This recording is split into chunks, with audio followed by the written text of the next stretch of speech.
setiap pagi. Mira berdiri di tepi sungai, menatap cahaya yang memantul di permukaan air. Bukan untuk mencari ketenangan, tapi jawaban. 10 tahun dalam pernikahan yang terasa seperti gema yang perlahan memudar. Suaminya, Arjun, adalah pria pendiam dengan mata penuh badai.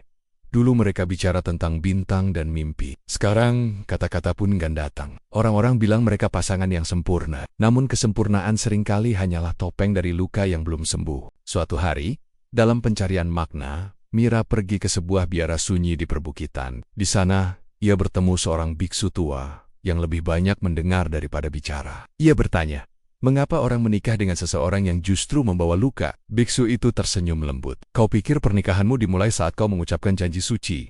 Katanya. Padahal ikatan itu sudah terjalin jauh sebelumnya. Bukan oleh tangan, tapi oleh karma. Mira menatapnya. Bingung, karma? Tanyanya.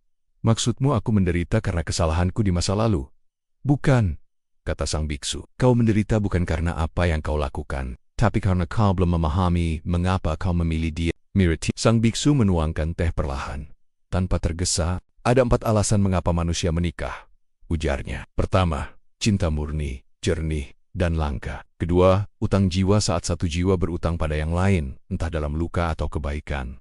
Ketiga, pelajaran agar kita tumbuh lewat gesekan. Dan keempat, cermin di mana pasangan kita memantulkan luka terdalam kita. Lalu aku, tanya Mira pelan. Sang biksu menatap matanya. Pernikahanmu adalah cermin. Kau tidak menikah untuk bahagia. Kau menikah untuk mengenal dirimu sendiri. Hati Mira bergetar. Ia teringat saat pertama kali melihat Arjun. Itu bukan cinta, itu pengakuan. Seperti bertemu seseorang yang dulu pernah dikenal, tapi lupa. Biksu itu melanjutkan. Tak semua yang menyentuh hatimu ditakdirkan tinggal. Beberapa hadir hanya untuk menyelesaikan kalimat yang tertunda dari kehidupan sebelumnya. Tapi, ini menyakitkan, bisik Mira. Ya, jawab sang biksu, karena kau terus berusaha menulis kisah cinta. Padahal karma sedang menulis pelajaran. Air mata jatuh dari matanya, bukan karena sakit, tapi karena sesuatu yang lebih dalam pemahaman. Pernikahan bukan selalu tentang bahagia, katanya, tapi tentang perubahan, tentang masuk ke dalam api dengan sadar, agar kau lahir kembali. Mira pulang tanpa janji, tapi dengan hati yang lebih ringan. Ia tak lagi melihat Arjun sebagai lelaki yang melukainya. Ia melihatnya sebagai sosok yang menyingkap dirinya sendiri.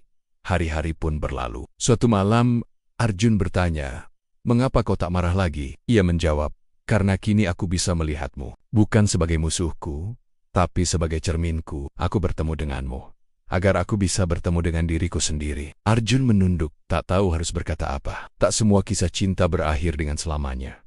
Beberapa berakhir dengan kesadaran, dan itu pun adalah cinta. Mira dan Arjun berpisah dengan tenang, tanpa amarah. Dua jiwa, karma sudah selesai, pelajaran tuntas, cermin pun kembali tenang. Mira kembali berdiri di tepi sungai. Dia sudah berhenti mencari, dan sepertinya dia akhirnya merasa tenang dengan keputusannya. Ia hanya menatap cahaya.